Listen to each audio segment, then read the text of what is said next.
kababayan, today kasama natin on our show si Captain Theodore Flastado, who enlisted in the United States Army in August of 2004 and since then, joining over 12 years ago, has garnered awards and decorations that include the Army Commendation Medal, the Army Achievement Medal with 3 OLCs, the Army Good Conduct Medal, the National Defense Service Medal, the Afghanistan Campaign Medal with 1 campaign star, the Global War on Terrorism Medal, the Army Service Ribbon, the NATO Medal, and the Recruiter Badge. Bigatin talaga ang ating guest ngayong araw na ito. Captain, thank you so much for being here once again. Nagkita tayo ulit. Oh, salamat sa pag-invite ulit sa akin dito sa show mo. Salamat. Captain, bakit magandang oportunidad ito para sa ating mga kababayan to join the Army? Kasi marami tayong mga kababayan na bago lang dito sa States or been here a couple years na naghahanap ng opportunities. Marami akong nami-meet ng mga kababayan natin na either gusto ng career change or gusto nila ng makatapak sa college without, getting into debt. Tsaka gusto nila maka-experience ng travel either sa States or around the world. Okay, so pag-usapan natin, you mentioned marami tayong mga kababayan, sabihin natin kulang yung funds because, a college education is very expensive and of course the debt that it'll put you in.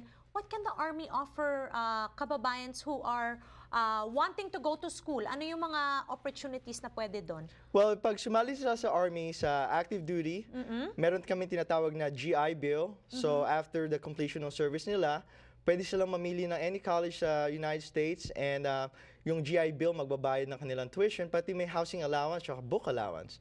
Tsaka while in the service pati, they can take some classes.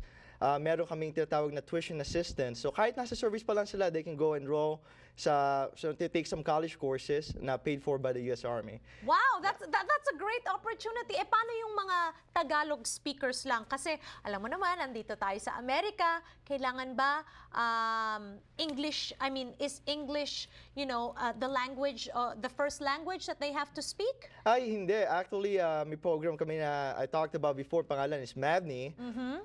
Doon yung open siya para sa mga student, work visa, tsaka may iba pang mga visas that I can talk about pag tinawagan nila ako, tinext nila ako. And one of the requirements, kailangan mag-Tagalog. Yung exam po namin is written exam, multiple choice siya, English siya, pero yung oral proficiency exam namin is dealing with Tagalog. Okay yun Okay. So pag-usapan natin, mainit na usapan itong immigration. Of course, marami tayong mga kababayan, walang papeles. Makakatulong ba if they join the Army to get their citizenship? Opo, kasi meron kaming program ngayon na we call the DACA. So may mga kababayan tayo na, got here when they were young and they're out of status.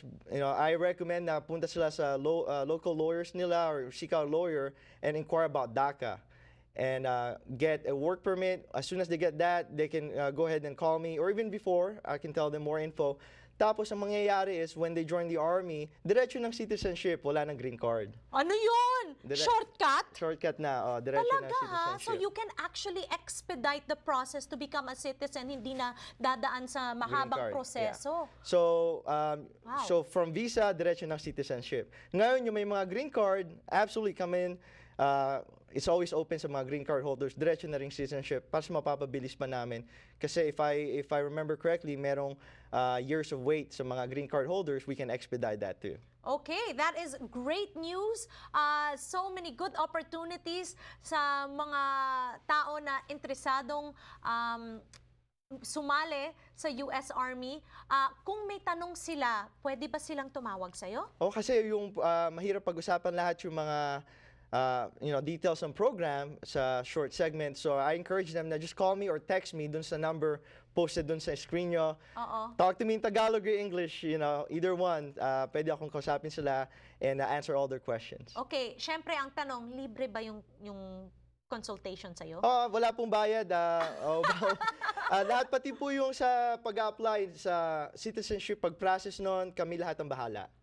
Wow. So walang application fee whatsoever, processing fee kami. Kasi alam ko yung mga kababayan, yung iba, syempre, nagsisimula pa lang din. Oo. So, And I remember nung pumunta ka dito, shinare mo yung story mo na, 'di ba, galing ka rin ng Pilipinas, tapos the Army gave you all these opportunities. Ngayon, ang dami mo ng awards and medals and recognition. How has the Army changed your life? And it changed me, it brought me sa situation na it made me well-rounded. Na I got to see different places sa States, tsaka sa overseas. Tsaka yung biggest thing, of course, yung pinag-usapan ko dati is yung education. While in the Army, meron na akong bachelor's degree sa US College, one of the US colleges here, University sa States.